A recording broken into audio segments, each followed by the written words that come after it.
So it's June 5th, 2026, and I don't know if something just shifted on my algorithm or what is happening. Things are getting very weird. Here's the thing that I feel called to say, and this is just a perspective. Everything here is a matter of perspective. My perspective comes through, especially with spiritual, metaphysical things, comes through my experience. I did not share about this stuff before my Kundalini awakening that I had in 2023. It was the most life-altering experience that I have ever had. All of this information came in through my shift in frequency, which is what the Kundalini awakening was. My perspective shifted without me asking it to, without me choosing it to. It shifted. Through that frequency shift, I started looking at things much differently. This created a much different experience of this world. And one of the first things that I recognized is that there is darkness and there is light. Yes, there is darker entities, and there is a lot of people living in a deep state of amnesia. There's a lot of layers over the truest aspect of themselves. They're living in a very deep state of amnesia. This is what a lot of people would call demons, call reptilians, not to say that those things don't exist and that there's not darker forces, because there is darker forces, there is darker extraterrestrial forces, things like that. And there's benevolent, loving extraterrestrial forces. The darker forces have been in control of this planet for a long time. They are losing or have lost their grip at this point as the frequency of this planet shifts. And there's nothing to fear. There's nothing to fear in darker forces, darker entities. These are all agreed upon. We agreed to come into this experience on a soul level and experience this contrast. The third dimension is very contrasting.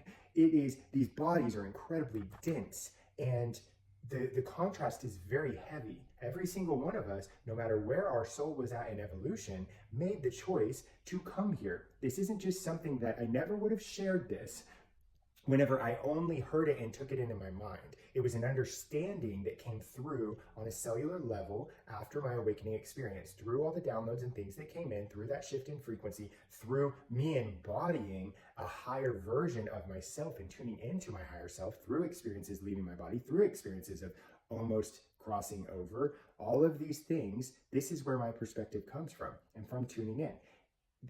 All of this about demonizing, yes, there's darker entities, and we have created them. They are part of this experience.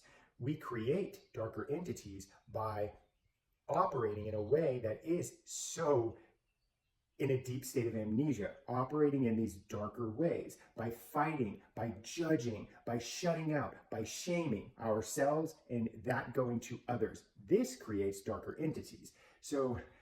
And when people talk about demonizing any other being, any other human being, and shutting them out and cutting them off from everything, demonizing, we expand the darkness. We can turn that entity or person into an even darker thing. Or you get what I'm saying? By cutting them off further from the light and from connection to all that is, because they are part of us.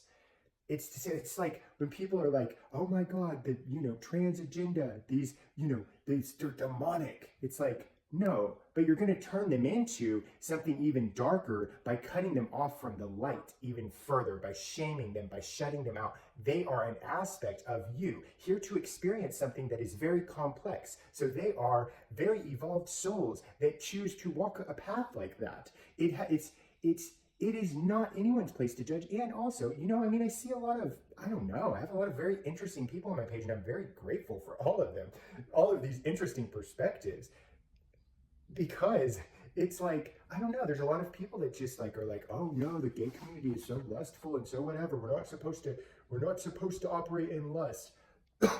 Most of that shit that you hear from these texts and philosophies are coming from people following somebody who was living a more enlightened experience. What happens when your frequency shifts in such a way and you're having a more enlightened view on this world is those desires actually go away. It's not about following the rule of, oh, you shouldn't do that. You shouldn't be lustful. You shouldn't participate in these whatever sexual activities and this pleasure and desire and all of that. No. If you're drawn to those things and you are consenting to do those things with somebody else, it doesn't matter. And by creating all this stigma and shame around it, it actually expands the issue and creates more darkness. So, and the same thing with like reptilians. I don't talk of, yes, I understand this perspective. I understand where people are coming from. And I believe that yes, there is these types of people, but by demonizing them, it doesn't help anything. Yes, you want to be aware, but how of it, the people's intent, the people hold that you encounter, the people that are running our systems of power and things like that. I mean, all of that, though, it's important to recognize there is people with great intent in there. You know what I mean? But the system as a whole was created by darker people, darker entities, by people that were living in a very deep state of amnesia. So even if there's people with good intent in there, they're roadblocked and red taped by this system that does not have pure intent, that does not have humanity's best interest in mind. So by looking at that, a lot of times when we awaken, we end up going down these rabbit holes. And I find what happens with that is that it will pull us into a lower state. It will lower our frequency if we start to get all freaked out and in fear about it. The greatest thing you can do to protect yourself is to do your own inner work, to raise your own frequency, to recognize who you truly are and stand in who you authentically are, and hold your own light, step out of judgment and shame for yourself and for others. And the space that you hold, that shit cannot attach. I know, I've had lots of shit attached to me from the times that I was, in PTSD spirals and living in great amounts of fear because of the things that had happened to me. But things would attach to me because of because I was in this low state of consciousness, because I was having all these negative thoughts, because I was so shaming of myself, and then that shame directed outwards, usually only in my mind. I wouldn't project it outwards. That's just not the way I operate. I projected it all down in on myself, and that put me in a low state where things could get attached to me. The greatest thing you can do to protect yourself from the darkness is connect with your own light and embody your own light. But there's just darkness and light. There's no Satan, there's no demons, there's no external God that is here to judge and rule and reign over people. That just isn't true. We are all expressions of divine light, of source, of God. It's very interesting the time that we're in, but when we demonize somebody, we cut them off further from the light. Whenever we stigmatize something, we cut them off further from the light. So we're creating those darker entities. We are, by shutting people off from the connection to all that is, the connection to source. It's just not the answer in the long term.